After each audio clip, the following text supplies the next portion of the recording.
Now, don't forget, we're doing a live client-only event in mid-October 2022.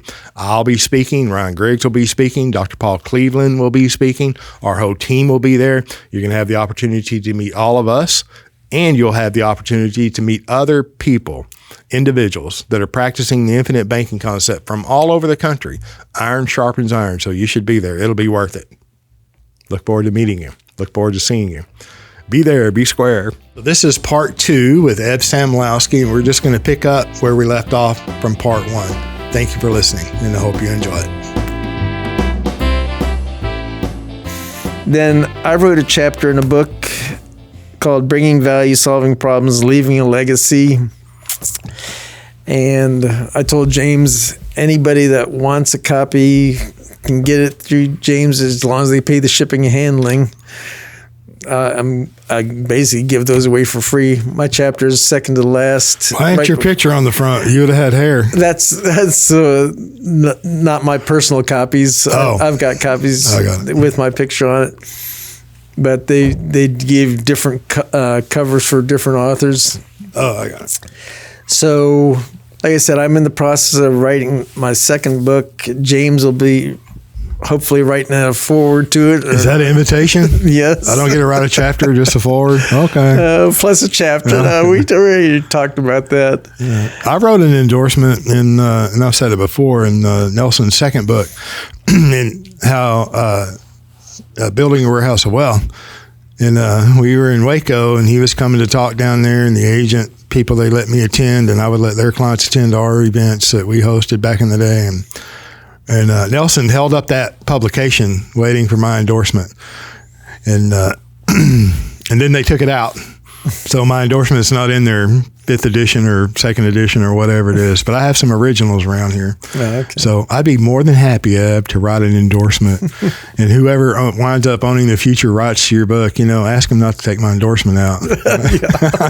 I don't do that. I mean, it's funny how egos work. I mean, it's like, I'm sorry, but I don't have much ego. And being out in California with Dennis Waitley last weekend, here's a man who's written multiple books back in the 70s, 80s. He's a huge motivational speaker. He worked with all the Olympic athletes. He worked with the POWs when they came back from Vietnam. He worked with all the astronauts. I mean, here's a man he worked with Jonas Salk, and he actually got a lot of financing for the Salk Institute. And one of the stories that was so funny was Disney came to Jonas Salk and offered him to give him $1 out of every admission ticket to work on and they didn't take it because it was an entertainment type business. No way. And that was before Dennis's time. He goes, I can't believe you didn't take that money. It would have funded everything that you ever wanted to do. They'd have probably changed the agreement now, the people who run Disney. Oh, yeah. So listen to me. I'm full of grace, right? See why I need to work on my grace? But here's Dennis Waitley, a man with incredible credentials, but he's also the most humble person I ever met. And we're very similar because I've got a self-deprecating sense of humor. I mean, I don't take myself too serious. I've done a lot and seen a lot, but I'll talk to anybody. I'll learn from anybody. I'll learn from a janitor. I mean, it's absolutely. So I like the idea of he's 89 or he's 89. 89, and this was the second time you went to see him, right? And here last week you're out doing hang gliding, paragliding, parasailing, and I want to be just like that. I mean, I didn't meet Nelson until he was like 72 or 3 years of age. 72 or 73. And he's still learning and reading. Yes. And he's just got a zest for life. Like, we went out to dinner with him, and you're sitting at the dinner table with him, and he goes, I don't want to talk about myself. I want to hear all your stories. Yeah, yeah. And we'd go around the table, and everybody told their life stories. And dang, that had to be a long dinner. Yeah, it was multiple hours. Yeah, European. But here's a guy that, And one of the biggest takeaway I got from him this week was use it or lose it. Here's a man who's gone through chemo, radiation, couldn't swallow, had a feeding tube in for a long time, still can't produce saliva. He's retraining his brain right now. But what he meant by use it or lose it, he can't eat solid food. But he chews gum every day just to keep his jaw muscles working. He says as you get older, you lose balance. So he works on physical exercise just to maintain balance. Mm-hmm. And I see this over and over too. If you don't use your mind very quickly, things like Alzheimer's creep in. So that's what I meant by use it or lose it. It doesn't matter whether it's spiritual, whether it's physical, whether it's mental, whether it's, simple things. You got to keep active. And the more active you are, the longer you'll live a healthy life. And even if you get cancer, you live it to the fullest to the end. Yeah. At 80, he got his cancer probably 87, 88. How easy would it be just to say, the hell with it, I've had a good life, and give up? He's talking about possibly going back to Africa. He is a big philanthropic guy that he pays for a lot of rangers to protect the elephants and lions with the Maasai tribe. So he wants to go back to Africa one more time. Here's a guy that'll be 90, 91. And he was so excited about having us out last year, and then this year, he's already looking forward to doing it next year again. Yeah.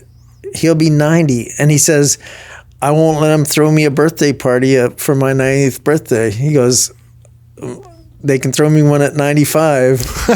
I love it. So, but people like him, Jim Rohn, like I said, my greatest regret is I never got to see Jim Rohn alive because I was during my residency year, and so I was so busy at the time that I've got his tapes. I've got every tape that he ever produced. And that's I'm a doctor working through residency like a dog. They treat dogs better. Or back in that day, they did. Back in those days, there's 168 hours in a week. My longest work week was 144 hours. That's no sleep. That was I got 4 hours of sleep every other night. So, and that's working nonstop. So they don't allow that anymore. Yeah. So, and it's good and bad. I can tell you the doctors trained today aren't the same quality as they were 10, 15 years ago. Yeah. You mentioned Jim Rohn. I never listened to him live, but I wore out several of his series. I wore the weekend seminar. I wore 2 sets of that one out back in the day. Driving all over the world. Right now I'm listening to Earl Nightingale's tapes. And the stories I've read. There's a letter to Garcia by a guy named Hubbard.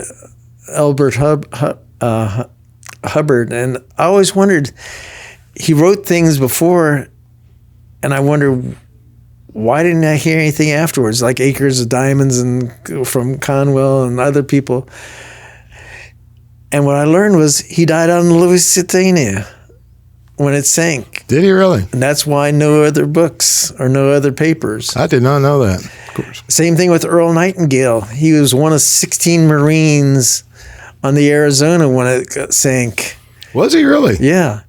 And the only reason he survived was he was on the rear tower of the ship above the burning deck with him and 16 other Marines. Wow. And otherwise Earl Nightingale wouldn't be around. So, like I said, I'm a lifelong learner, and that's something I got from my mom. And I underappreciated it at a time when I was younger. Sure. But I love to read. I love to teach. when I was selling life insurance, it was more about teaching people than it was about how much I could get in terms of income, because I want people to get it. Yeah. I mean, that's what Nelson was for him, was he wanted to, like he said, he used to say, if 10% of the nation would get this, there'd be no need for the Federal Reserve. Oh, it'd wither away and die on the vine. Yep, it would just, and the same thing with the banks. I mean, why not become your own banker? And the more of the banking function you can control, and like I said, banks can inflate money. Life insurance can't inflate money. And that's why Nelson preferred the banking system to, get away from the inflationary cycles. But right now, unfortunately, inflation's here. I mean, and like it went away. When did it go away? Yeah, so it's always been there. So, I'm glad you brought your mother up, because that reminds me of your grandmother. Oh yeah, though you're German by heritage, and I don't want to get in. I don't know the details, to the extent which you do. No, there's no question. We talked about it several times. But your mother, I believe, owned a bakery. Your grandmother owned a bakery. Right. Yeah, my grandfather, owned a bakery and a flour mill this is in Germany, and he had a stroke. And his wife decided she didn't want to run the bakery and she didn't want to run the flour mill.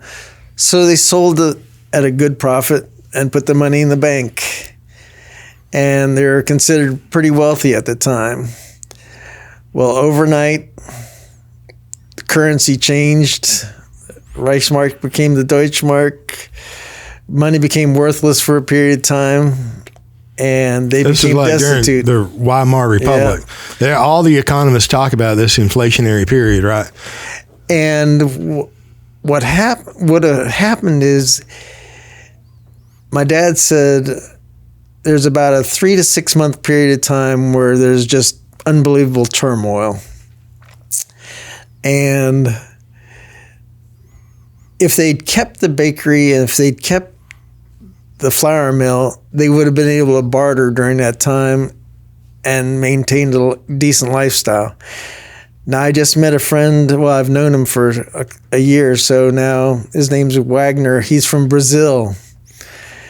And he lived through the inflationary period down there where they literally got paid twice a day because the inflation was so high that prices would change twice a day on everything. And his family lost everything during that inflationary period. And he's a big real estate guy now and super, super nice guy. So your parents, they sold the bakery, they were wealthy. And then, the Weimar Republic comes in, inflation goes haywire. And they're destitute. Yeah. But didn't the government issue give everybody 10,000 Deutschmarks or whatever? Yeah, but that was nothing. Yeah. Kind of reset, and you're going to reset at the bottom, sir. And what my friend from Brazil just said was, one day the Brazilian government came in and basically said, we're taking all the money out of the banks. Everybody can have 150,000, and that's it. Worth what, $4 US? And it doesn't matter how much you had in there, whether it was 10 million. And a lot of businesses couldn't meet payroll because they took all their cash reserves. So bad things can happen all over the world. So there's just some place, not just for life insurance, but to have some gold and silver as well. Yeah, and the other precious metals, lead, brass, and delivery systems, and whiskey, antibiotics or whatever. But, that reminds me, and I want to say, which one, during that inflationary period in Brazil, then it reminds me of Argentina, Venezuela. That could happen here. Yeah, absolutely could happen here, but we don't think so. That reminds me of a couple of things. Number one, we were in Edinburgh, a couple of months ago, And then I had to stay an extra 5 days because of the travel restrictions, and Jake had to stay an extra 8 days. But those extra 5 days in Edinburgh, and we'd gone all over Scotland. I'm sitting out front of the hotel, and I'm going around and the city, beautiful city. I'm telling you, those are my people. The Scottish are my people, and it's my food. Yes, I like haggis. Okay, but I'm talking to the street cleaners, or you mentioned janitor. You can learn from anybody. I'm sitting out on a sidewalk cafe, drinking cappuccino, taking photos, and talking to these people, and they're from all over the world, but a lot of those guys were local. Like the cabbies would come and pick the people up. Tourism was booming, and it was fabulous. And here we go all over Scotland, and I'm back in Edinburgh, and I have their currency. They have two currencies, right? They have the Scottish currency and then the British pound. And you go to buy things, they have a cash register and everything. Oh, no, we don't take cash. We don't take coins. The only people that took cash or coins were the cabbies, and some of them were like, really, dude, you need to get in the 21st century. Or the street vendors. No one else took cash. And I'm sitting out there, and it just dawned on me in 30 seconds, the whole UK could be cashless in 30 seconds, push of a button, right? I mean, your credit card that you just wave over, doesn't work. I guess you can control everything. Yeah. It's like, oh my gosh. I forgot what the other other reminder was. Once we become a cashless society, that's a dangerous situation. Oh yeah, it's all cashless. Do it on your cell phone. We got to have that before we can implement the social credit system and deplatform you if you don't comply. It's and you know what? If you don't do something at the you and me level, who will? Right? If you don't do something to protect your family, to protect your cash flows, your well-being, who will? I mean, if you don't care, who should care? Oh, yeah. Right. And I'm not saying this is a complete solution, but it'll take you a long way down the road to the solution, whatever it is, in the unforeseen future. Yeah. And people forget during the Great Depression, there was a banking holiday. Now, the government also forced the life insurance companies to stop payments for a short period of time, but it's a lot shorter than the banking holiday. But what people forget is life insurance companies saved a lot of family farms. And I believe there's a time where they were actually paying their dividends in gold because they were actually safer than, but I can't tell you how many family farms were probably saved through life insurance. Because in the early 1900s, where did people keep their money? In life insurance. If they had money, right? Yeah. Yeah. People didn't stop putting money or saving money in life insurance until the 50s and 60s. So people don't realize it's that recent that that life insurances or whole life insurance has fallen out of favor. And then you get into the stories of how many companies, Walt Disney funded part of Disneyland through policy loans from his own insurance policies. Ray Kroc, McDonald's, same thing, funded the beginning of McDonald's. There's so many stories like that. Pampered Chef. Yeah. I'm forgetting which company saved itself out of bankruptcy for years because of policy loans. So it's there. I mean, if people are willing to put the money into these policies, they can withstand tremendous downturns in the economy. They can withstand terrible things in their lives. So, you mentioned the bank holiday. In 1933, FDR gave our grandfathers, right, our forefathers, about 3 weeks to turn in their gold and swap them for those worthless dollars, right? And the banks opened the safe deposit boxes and took the gold coins out of the safe deposit box, left paper money or IOUs in there. I have a friend, he's retired, Joe. His daddy was a dentist down in South Texas. And as a dentist, he saved gold from fillings, right, in the safety deposit box. And that exactly happened to him during the bank holiday, right? They came into his safety deposit box and took the gold that came from fillings for teeth out of his safety deposit box. Yeah, but it can't happen to you, right? It can't happen to me. Yeah, so I don't keep anything in safe deposit boxes. I mean, it's because if it's happened once, it can happen again.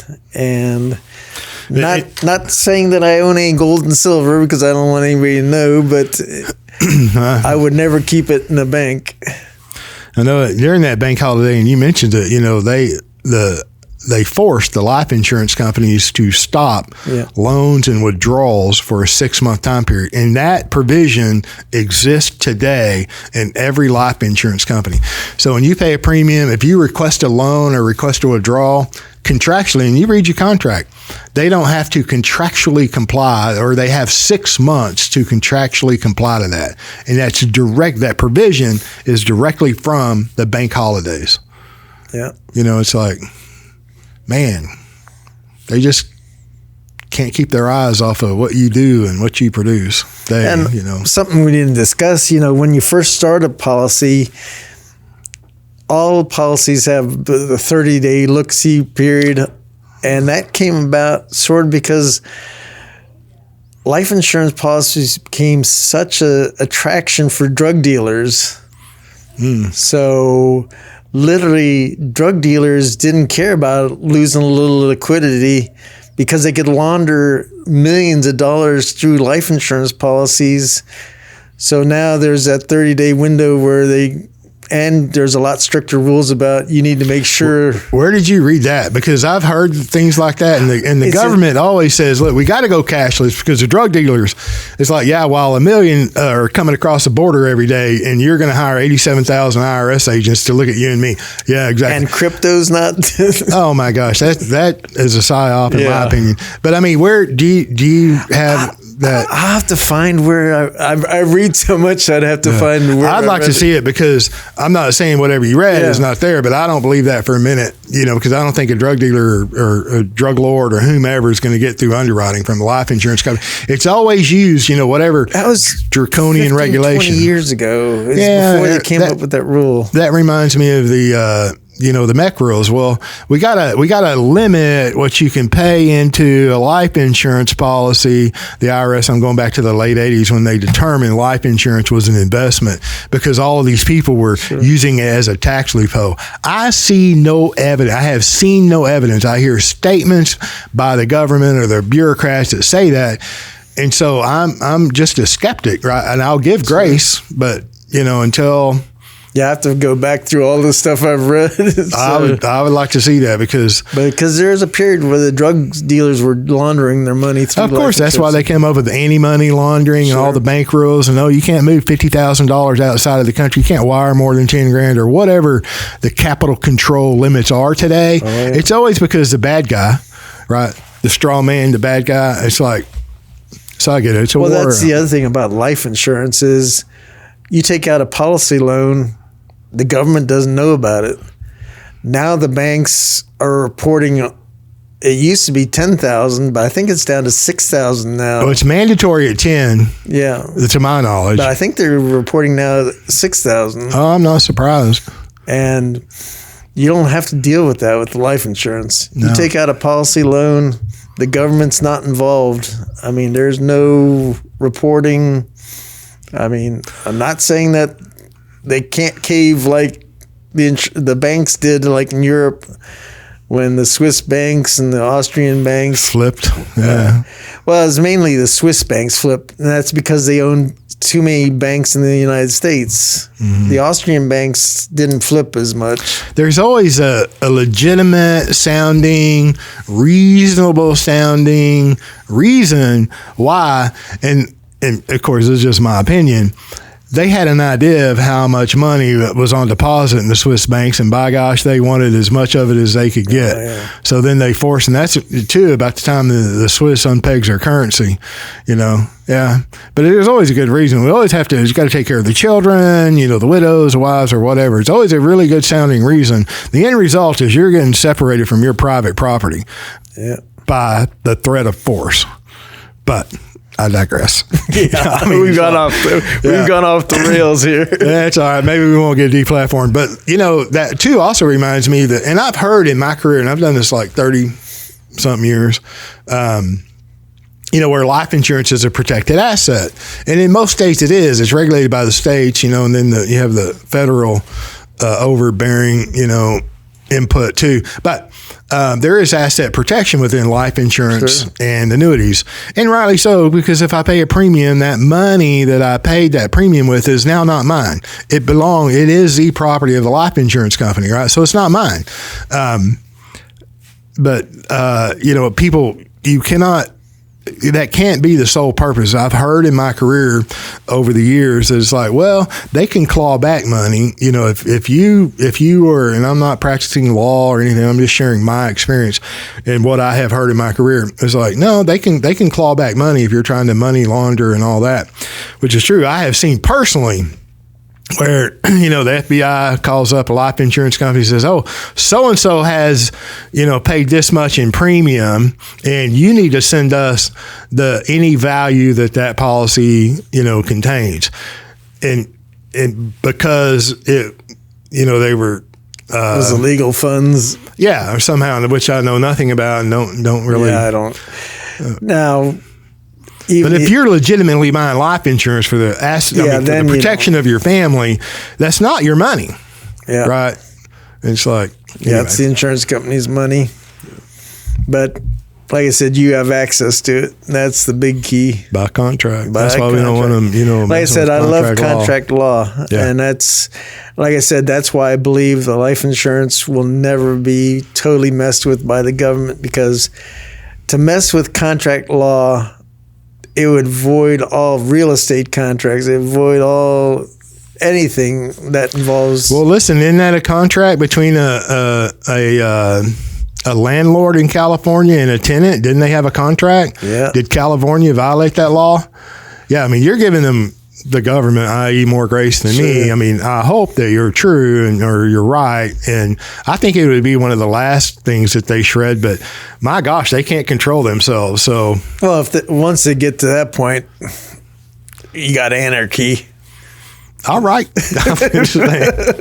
I mean, like I said, in Brazil. And I'm not an anarchist, but I am an anarcho-capitalist. So, like what happened in Brazil, so many of the wealthy people just said, screw this, I'm out of this, and they fled the country. Yeah, look at Argentina. I have not been. I'd like to go, but at one time that was the wealthiest country. Oh yeah, in Venezuela. Yeah, I mean, oil producing, self-sufficient. Yeah, and so what? I mean, we're about an hour and 47. I had to break this in two parts. Oh, that's fine. We're just good at shooting the bull. Well, whenever you like the people, the conversation, and the subject, it can go on and on. And I think there's great value here. I think the listeners can, take what they like and move on, or leave the rest, or, whatever. But you're a pretty knowledgeable guy. And you got a lot of experience, and we're just, an hour and a half ain't going to get it done anyway. And the biggest thing I would recommend to people is learn. Read. Don't just read one book, read multiple books. Learn from people like James who've been doing this for years. There's very few agents out there. There's a lot of agents who are promoters, and they're good. They're good at advertising. They're good at marketing. Yeah. But do they actually know how to use the policies?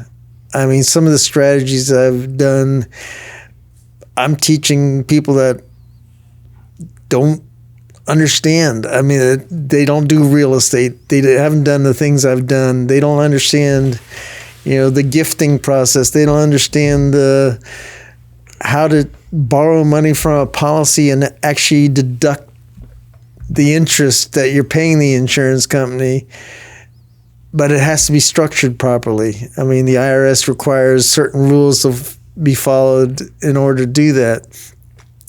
So you got to find somebody that's doing it, that's just not selling insurance.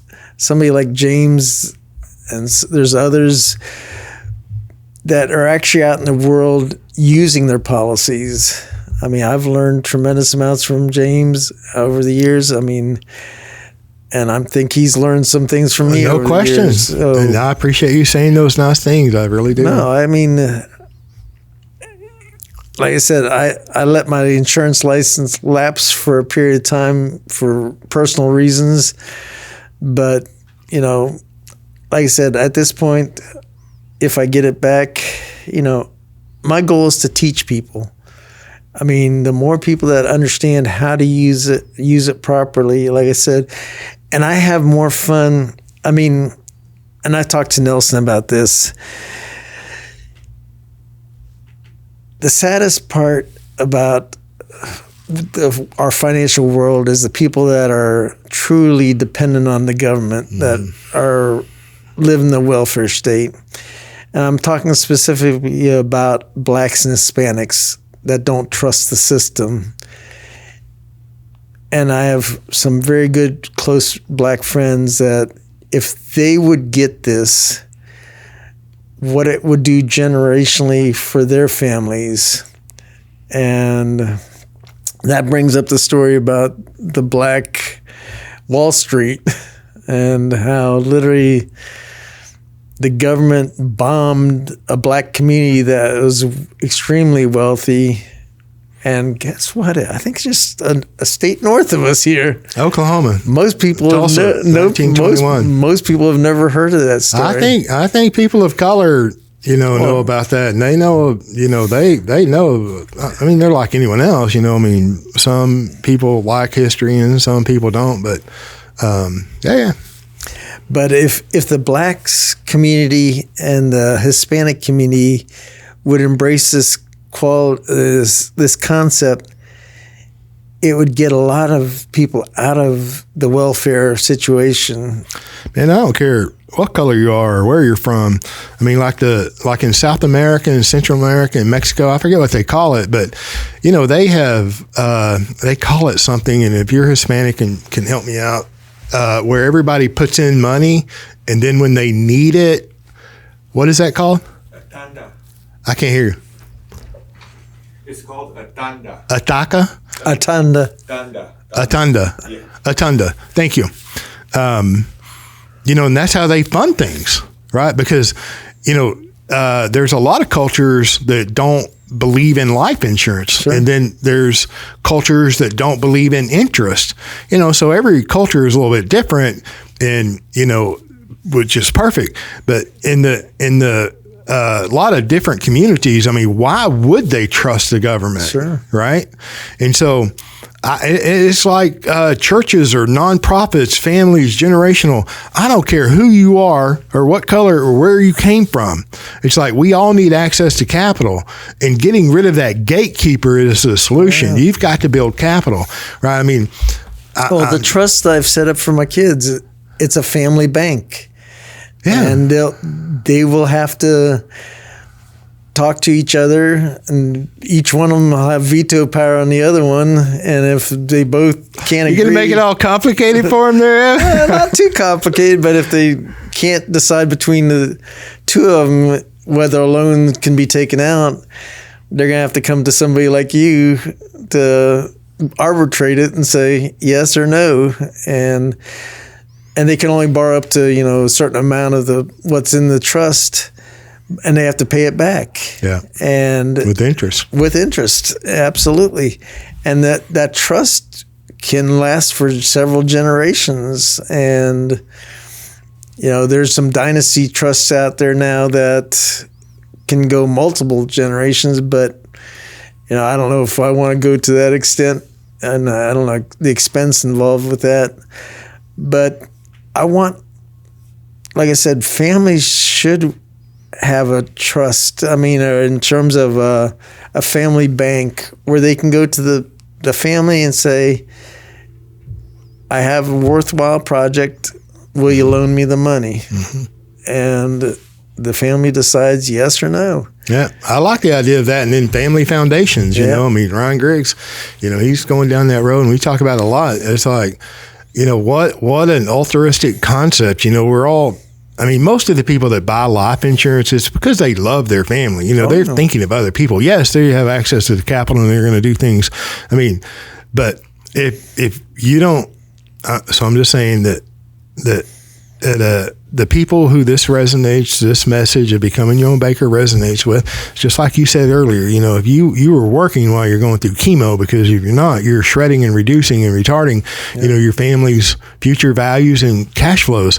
So, I mean, there's a very altruistic component that can't be separated out of the infinite banking concept. I mean, when my time, like Nelson put it, when my time to graduate comes, I want somebody to be able to look at my life and say, everything he ever did was for the family.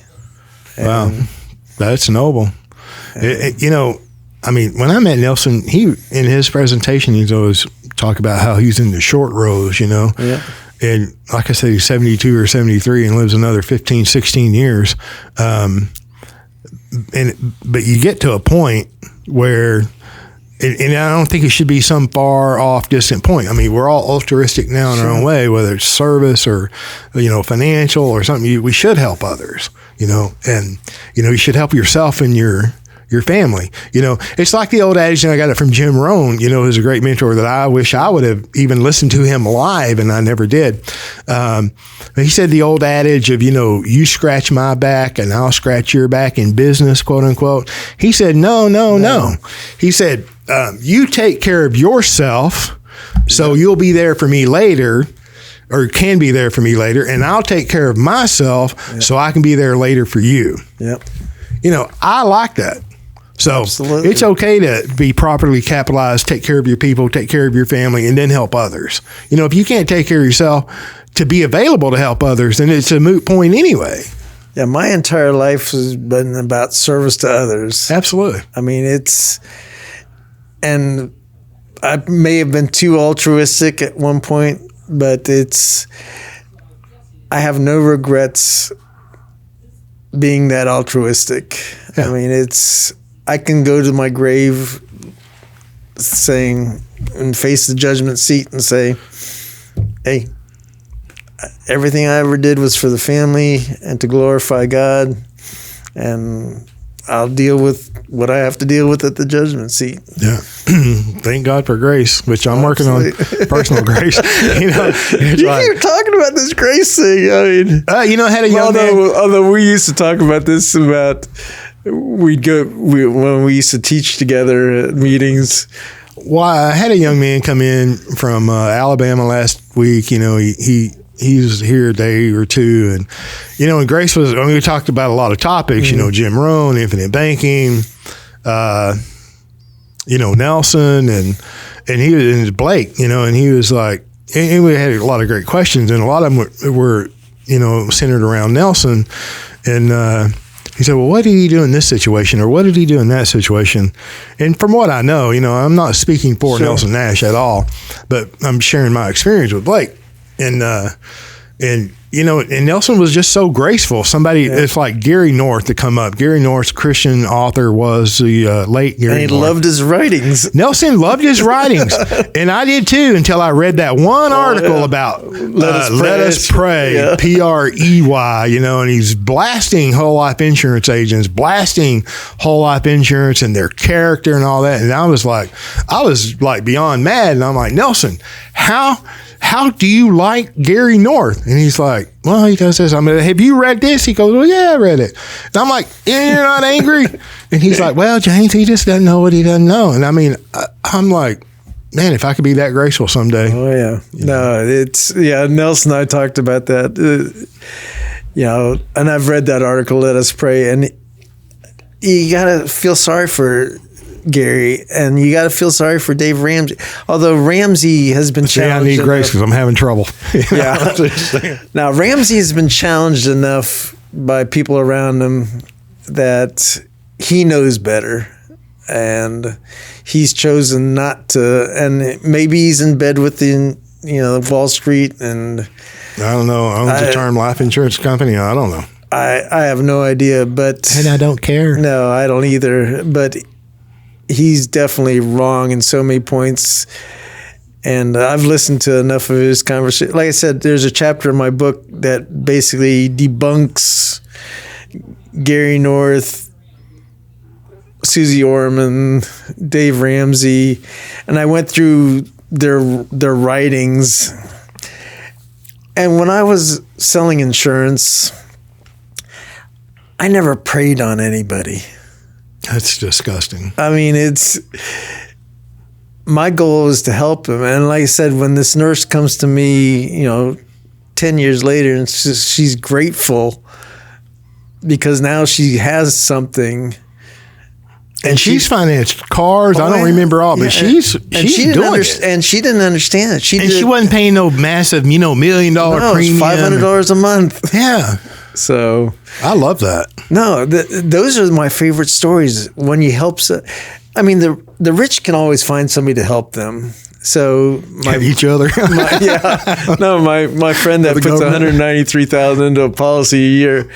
They have financial advisors that can advise them, and rightly or wrongly. But somebody like this nurse, they don't have anybody. Yeah.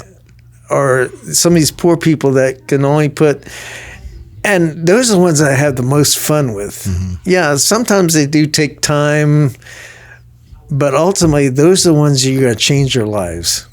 And that's where I have the most fun, is taking care of those people. Because that's where you're making a difference generationally. And that's where my heart is towards the Black and Hispanic community. Because if you can change their thinking and change their thought processes, the effects you can have 2 and 3, 4 generations down the road are incredible. Yeah.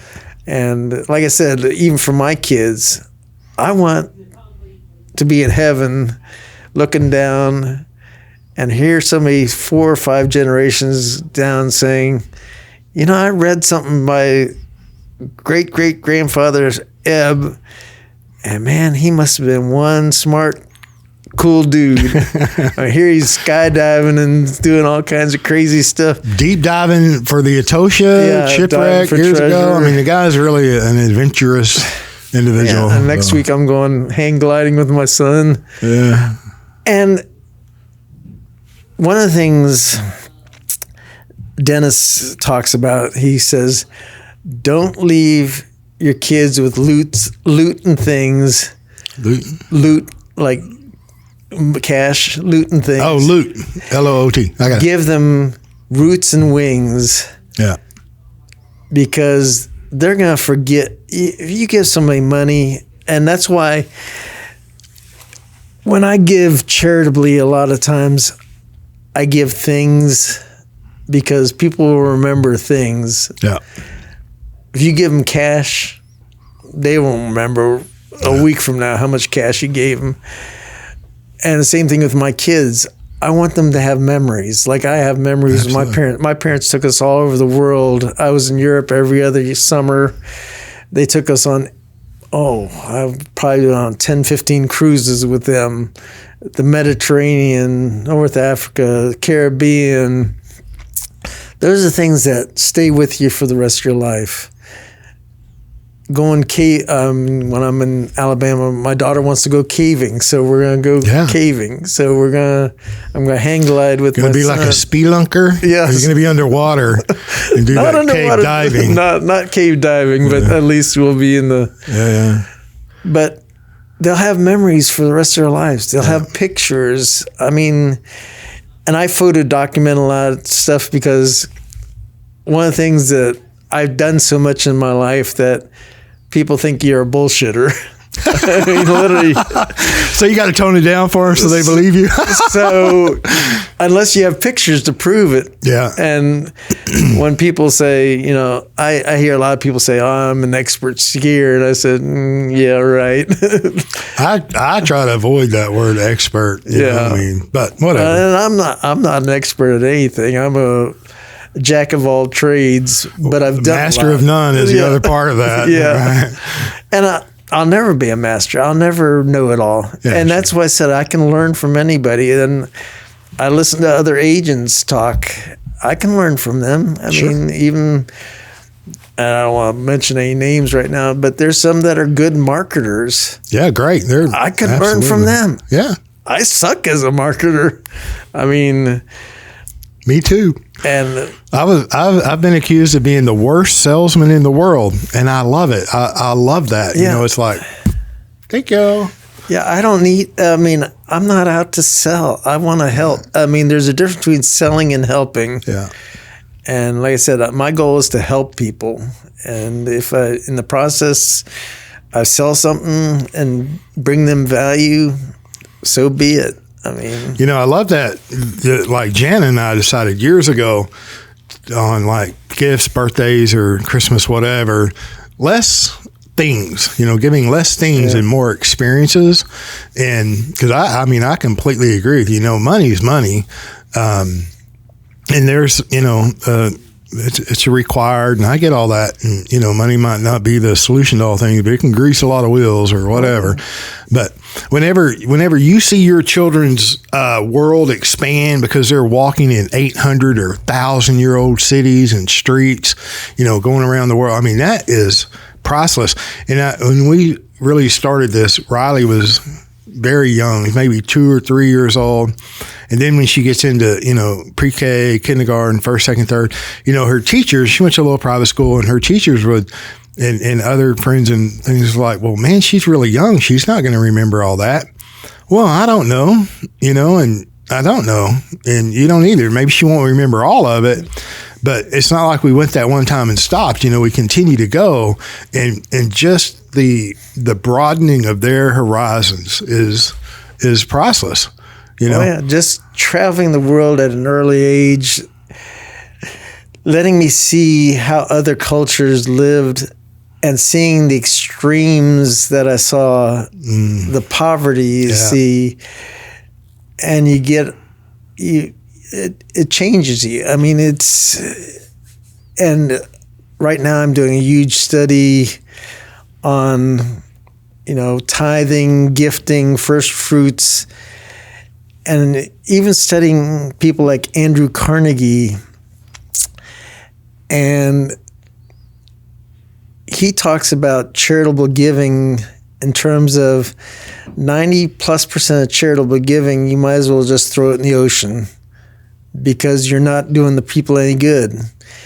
He goes, and it goes back to biblical terms. If you teach a man to fish versus giving a man a fish is a huge difference. And that Andrew Carnegie believed that you're better off giving money to educate people, to help them better themselves, where they can get themselves out of whatever, versus giving somebody on the street that's going to buy booze or pot or drugs. The very town you live in has a Carnegie Library. They're all over. They're all over the country. Unfortunately, it's not a Carnegie Library anymore, and they broke the rules. I mean, they were supposed to be perpetual libraries, and now they've turned it into a museum.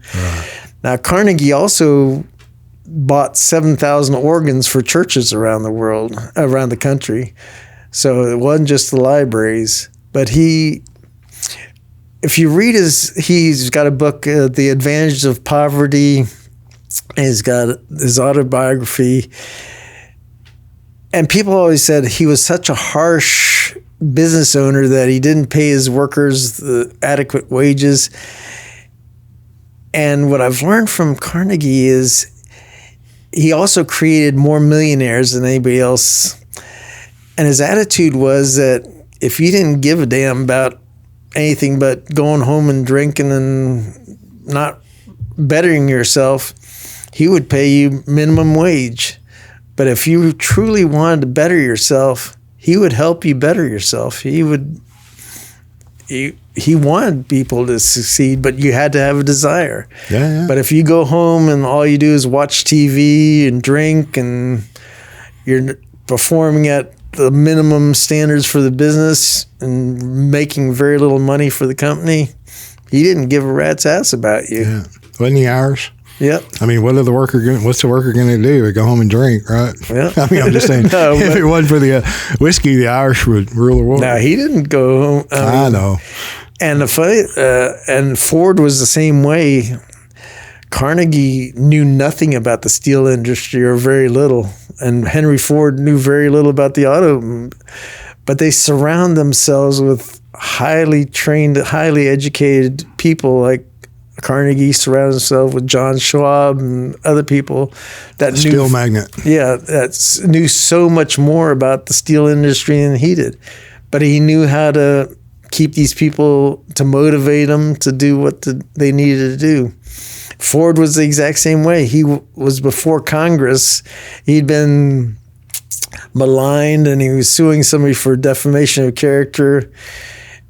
And this opposing attorney kept giving him all these trivial facts and asking him this. He goes, ask him about how many British were killed or how many British were in the United States during Revolutionary War. He said, a lot fewer went back than came. And he cracked up the audience, but he finally said, he got tired of the questioning. He goes, on my desk, I have a panel with all kinds of push buttons, and I can just push a button and get whoever I need who's an expert in that field. So, and the Carnegie was the exact same way. He goes, he surrounded himself with people that could answer the questions, who could do what they needed to do. So they didn't fill their minds with trivial knowledge that they didn't need to know. Yeah. So That's why I'm surrounded by the team that I'm surrounded by. They care and they're good, and they show up and they do it and they're doing it. And that's the thing. I mean, even none of us are an island by themselves. I mean, you have to surround yourself with people that are better than yourself. I belong to a mastermind group, and the only reason I really joined it was I get to meet people that would meet in no other way. I mean, when you meet people that hang around with, literally one of them now runs the Freedom Tour for that Trump speaks at. So, I mean, it's wild to say you're just... And they used to call it the 7 degrees of separation, that you can get to anybody in the world within 7 people. In today's age, it's probably 2 or 3. wow. I mean, with the electronic age that we're in. And when somebody told me that, I said, I had to think about it for a while, but then I said, holy cow, I know somebody that hangs around with Richard Branson. It would take one phone call to him and you could connect to just about anybody.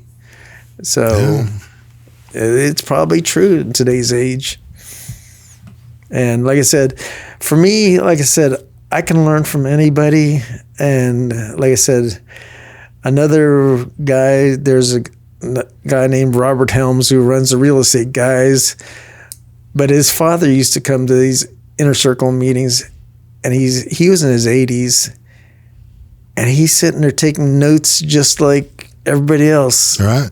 I mean, and those are the people that, if I live to be that age, I hope I still have that zest for living it. Like Nelson and Dennis Waitley, Jim Rohn was another one. His mentors were the same. Earl Show. Only one known recording of him that I'm aware of. Yeah, I've got it. Yeah, me too. And then his other friend, the hillbilly, I'm blanking on his name right now. He was from West Virginia. What was his name? But anyways, he said he was the smartest man he ever hung around with. I mean, you got to surround yourself with people that are smarter than you. Yeah. That's why I hang around with you. Oh, thanks. That's why I hang around with you. All right, so we're going over 2 hours, so we're going to break this up into 2 parts and, get some traction out of it. But anybody that wants this book, call James' office, and I'm going to give James a signed copy. What? Yeah, I'd like to have a copy, a signed copy. It's like, why are you putting all the work on me? I'll give him your cell phone number. Oh, that's fine. I'm kidding. No, they can email me. So your books that you brought are good, and people can zoom in if they wish. But when it comes to the infinite banking concept, and I agree with you, Nelson. You can learn, something from everyone. But when it comes to the infinite banking concept, if you're newly exposed to this idea of becoming your own banker, I encourage you, you must not do anything. You can do whatever you want to do. But if you want to learn about the infinite banking concept, Nelson's book, Becoming Your Own Banker, his second book, Building Your Warehouse of Wealth, the How Privatized Banking Really Works, Carlos Lara, Dr. Robert Murphy. And then Nelson has a 6.5-hour DVD series available, I think, in our store and at Nelson Nash Institute or infinitebanking.org. That is your foundation. Especially since he can't speak anymore, you actually get to listen to his lecture. No question. Look, Becoming Your Own, and that, like I said earlier, that 6.5-hour DVD series, that's Nelson Nash himself presenting live. And that's downloadable in digital format. And then his book, Becoming Your Own Banker, is also available on Audible. Now, the Audible version chapters don't match the printed version of Becoming Your Own Banker, but it's easy access to this foundational information. And I think that that's so important because of all of the other writings that are out there. I'm not saying that they're all bad, right? But some of them are not worth listening or watching or reading. Some of them are. Proper classification goes a long way here. Go to the source, get the foundation, so then you'll be able to properly classify some of this other stuff. All right, that's just my encouragement. And I totally agree with that. That's why I read Nelson's stuff first. I listened to him speak at least 20 times, plus my personal conversations with him. I mean, I treasure that he considered me a friend. I mean, well, when you get up there, he always said, I'm going to pass the pleasantries and get right to brother and have a conversation. Yeah. Go ahead and pass the pleasantries and talk about that interest on somebody else's money. The third-party lender. No, but, like I said, I used Nelson's books as the basis, and then I've read all these other books just because I want to know what other people are doing. Sure. And because if you know what other people are doing and what they're teaching that's right or wrong, you become better. Because if you can sit there and say, so-and-so wrote this, but this is where they're wrong, or this is why they're flawed. And you can only do that if you read their stuff. Like I said, Gary North's writings I have to agree with Nelson. I like a lot of what he's written. I've read that article, Let Us Pray, and I cringe. I mean, the guy didn't understand. And I've learned over my lifetime, I speak less and listen more, because there used to be a saying, let somebody look at you, think you're stupid, lest you open your mouth and prove you're stupid, or it's in that line, you're better off keeping your mouth shut. Even at a lot of the meetings I go to, they said, you're pretty quiet, and you've done all these things, but you let others people speak. And it's like, well, I'm not near as humble as Dennis Waitley is, but I'm trying to get there, that I can appreciate everybody else around me. I don't need to speak. Yeah. I mean, I'm more of a doer. Like I said, I want people, like I said, I will, if the good Lord gives me the time to finish this book, I'm writing the book for my kids. The title will be A Path to Financial Freedom for Doctors, Lawyers, and Anybody Else. Mark Victor Hansen told me that any book that you write that's geared to doctors and lawyers, showing them financial freedom, everybody else will want to read it. So, and like I said, it's not about making money off the book, but it's to educate them, because The book will actually be broken down into 2 parts.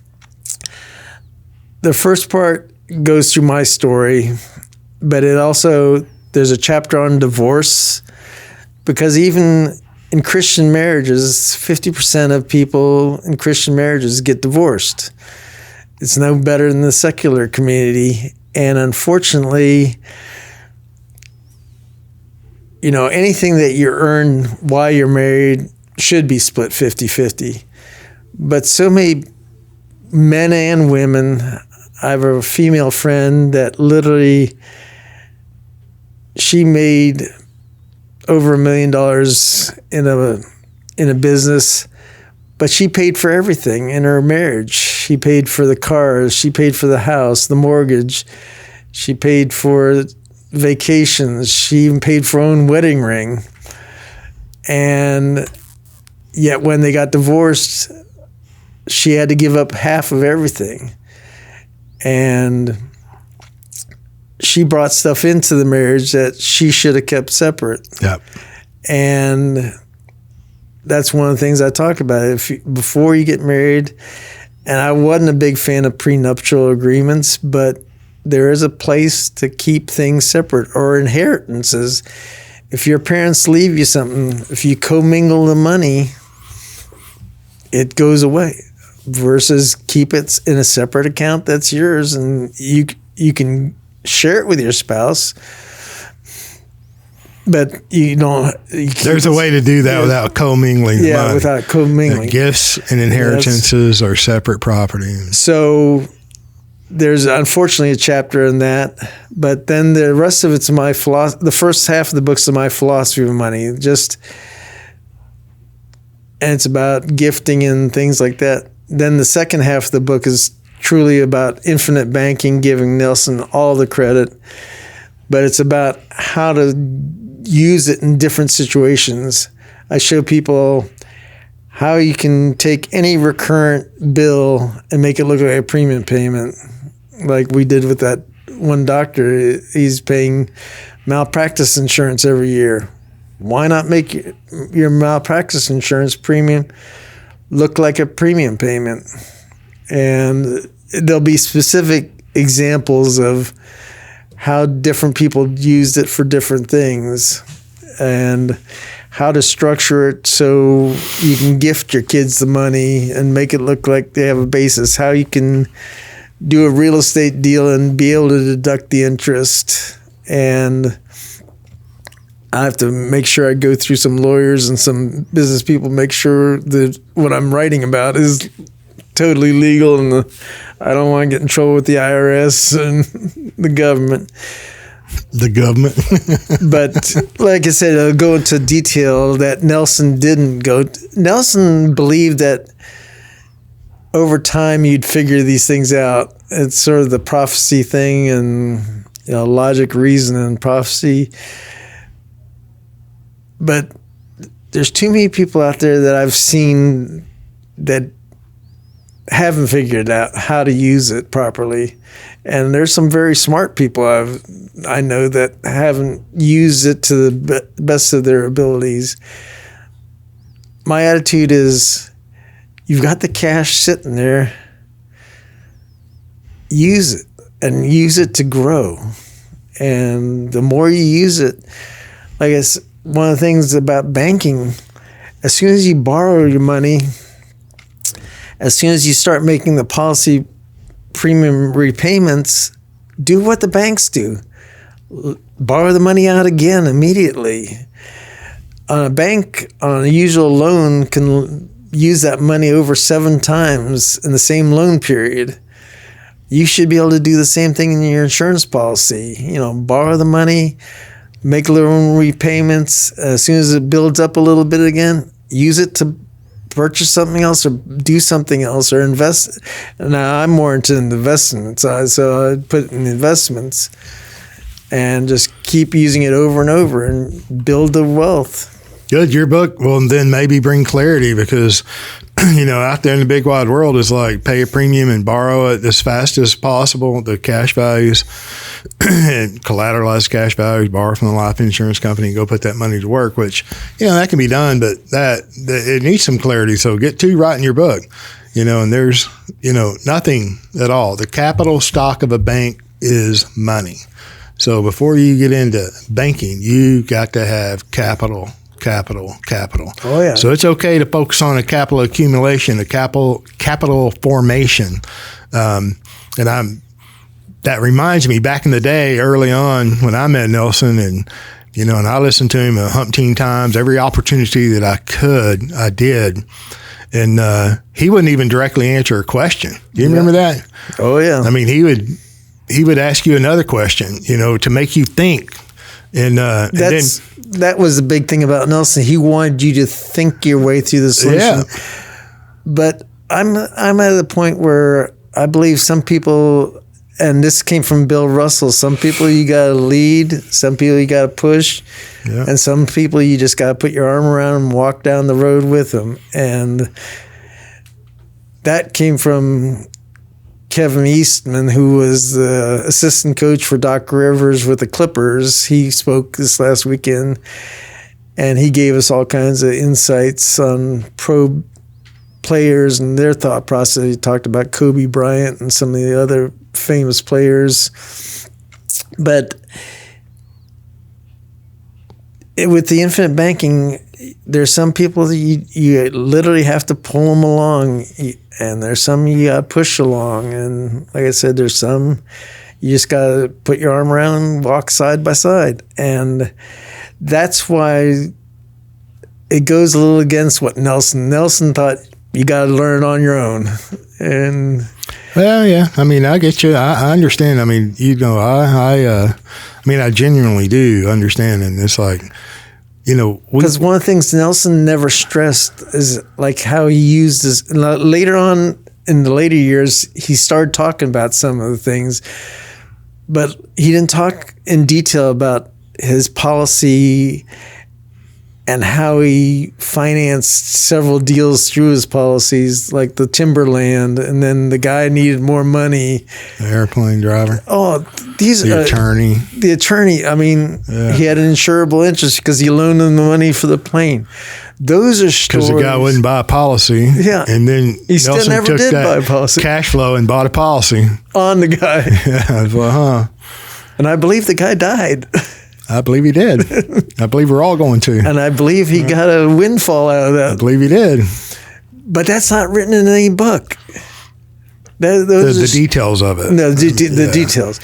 And those are stories that Nelson could have capitalized on big time in terms of teaching people how, I mean, when your own lawyer doesn't get it, he flies planes, and he doesn't have the money to buy his plane. What?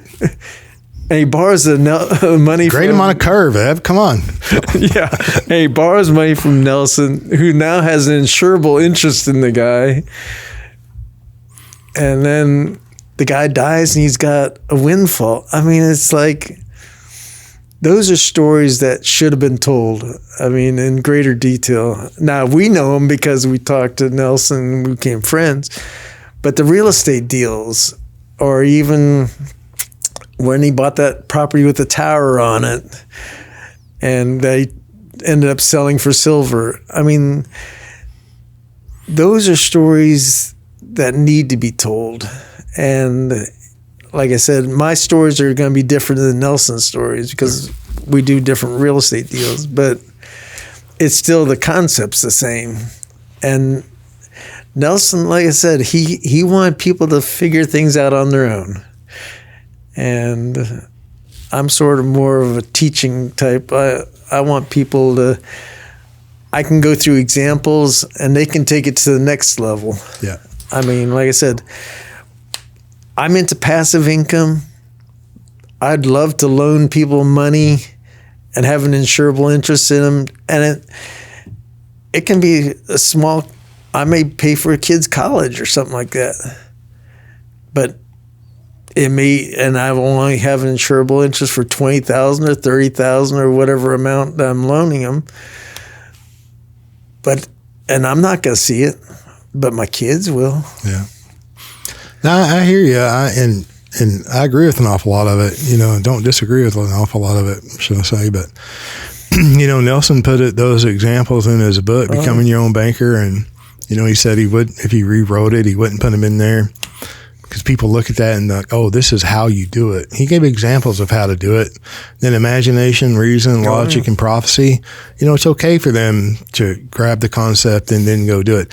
But, he also said that we all need coaches, to help keep us between the lines. And but so many agents don't do real estate. So many agents don't do other things. Yeah.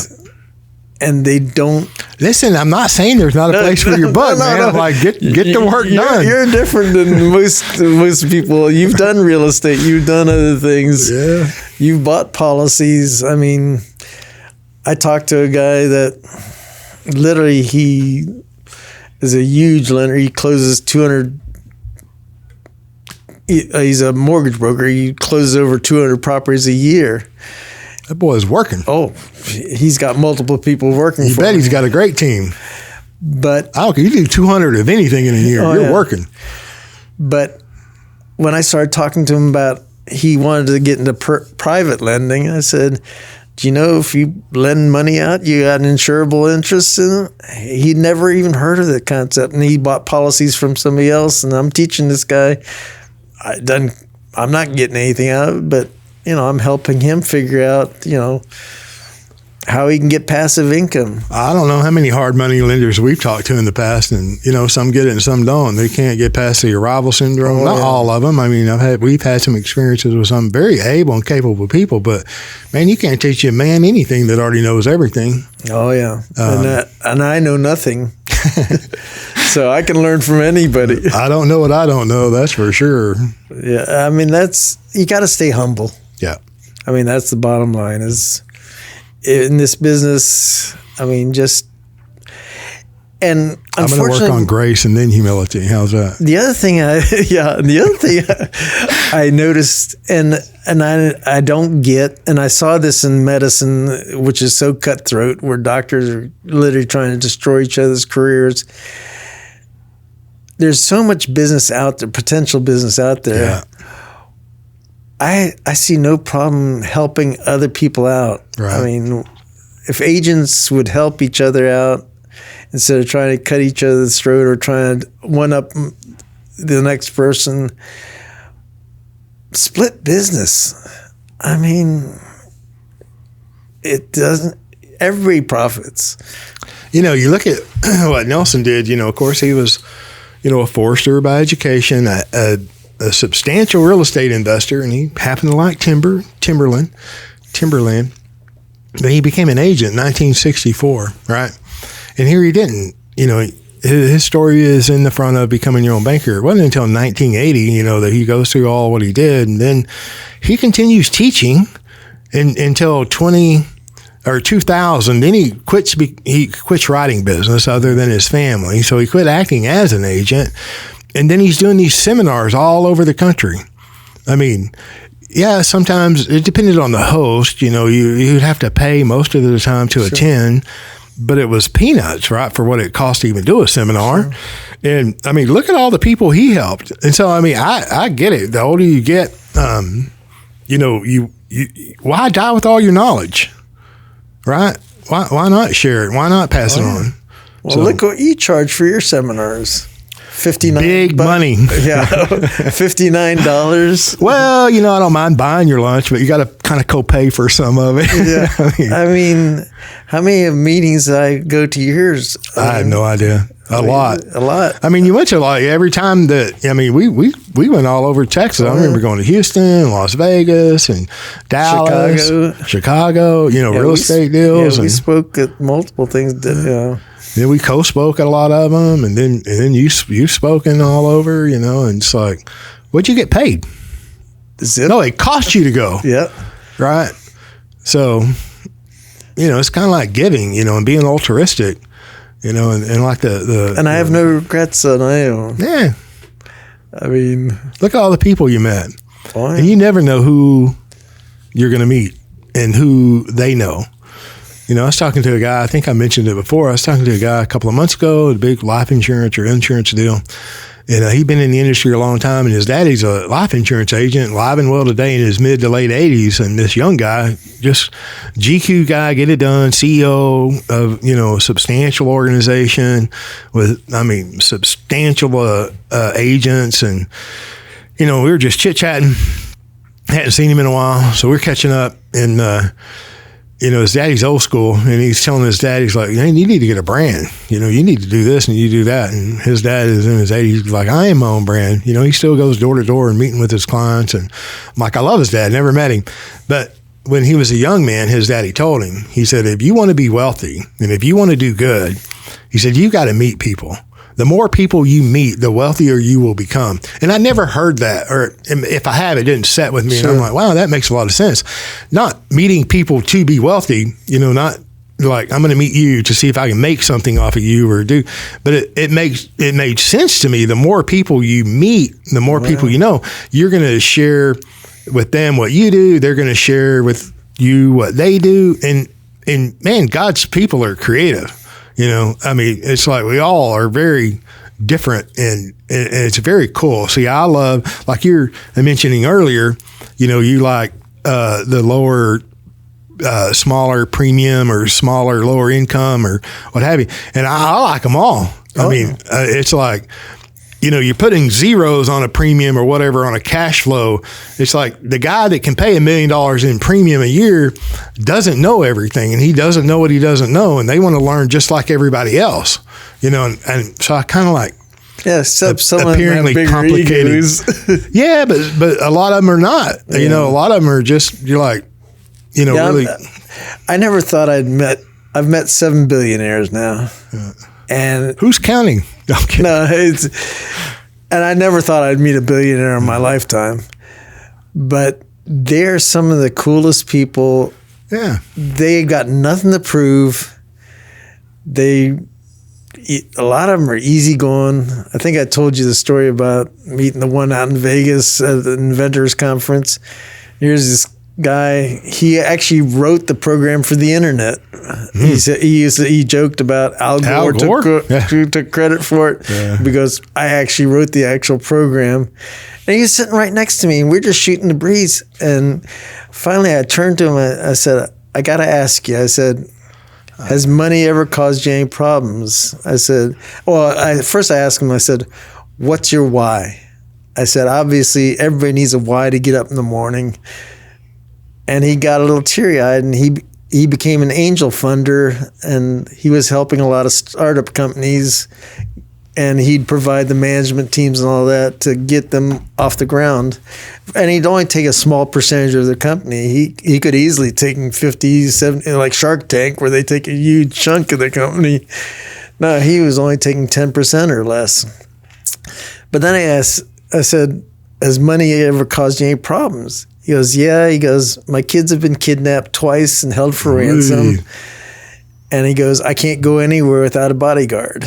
And he goes, "My favorite place to go is Monte Carlo because nobody knows me and I just fade into the woodwork." He said, "The only problem is it costs me $200,000 a week to be there." I'm sitting there going, holy cow, $200,000 a week. But at that level, it doesn't matter. But these billionaires, like I said, they have nothing to prove. My friend that hangs around with Richard Branson says he's the nicest guy in the world. He says, yeah, somebody like me is not going to get to hang around with Richard Branson. Call your buddy. No, I don't do that. I mean, I'm going to be in the Virgin Islands next week. All right. I'm not let me phrase this properly. I don't idolize famous or rich people, but I like hanging around them because they're movers and shakers. They're doing things. So I think we spoke in an event named that or called that one time movers, shakers of real estate or whatever. I think, and I'm not a mover or shaker. I'm just we were there to hang around them, right? Yeah, I'm just around. I like to hang around with those people. Anyways, that's enough for that. I like everybody. All right. Well, listen, thanks, Eb, for coming in and sharing your time. I appreciate it. I'll send you a check. Okay. Oh, anytime. It better be a big one. Maybe I can get a policy loan from you, huh? No, I'm glad to do anything for you. I mean, it should have been. We should have done this a long time ago. I've badgered you, not really. Yeah. You beat me over the head with a stick. Yeah. Okay. Now you figured I was going to die here soon. So I'm like, look, you're going through cancer treatments, bud. Come on, right? No. I'm kidding. No, I'm planning on hanging around for a while. Yeah, me too. Perfect. I mean, I've got some good news. So I said you're winning earlier, and that's what I meant. Good news. You're winning. It's. I mean, I'm not through the woods yet, but I'm more optimistic than pessimistic. Perfect. All right. Like I said, thanks for coming in. Greatly appreciate you. Thank you for listening. I had fun. Hope you enjoy. Probably make 2-parter out of this, but if the first one's good enough, hopefully I said something worthwhile. I think we've covered a lot of ground here, and some people will like it, and some may not. So some will listen, and some won't. And maybe I'll get some hate mail. Maybe I'll get some hate mail. All right, go start a hater page. We hate Eb Samlowski. All right, thanks, Eb. Thanks for listening.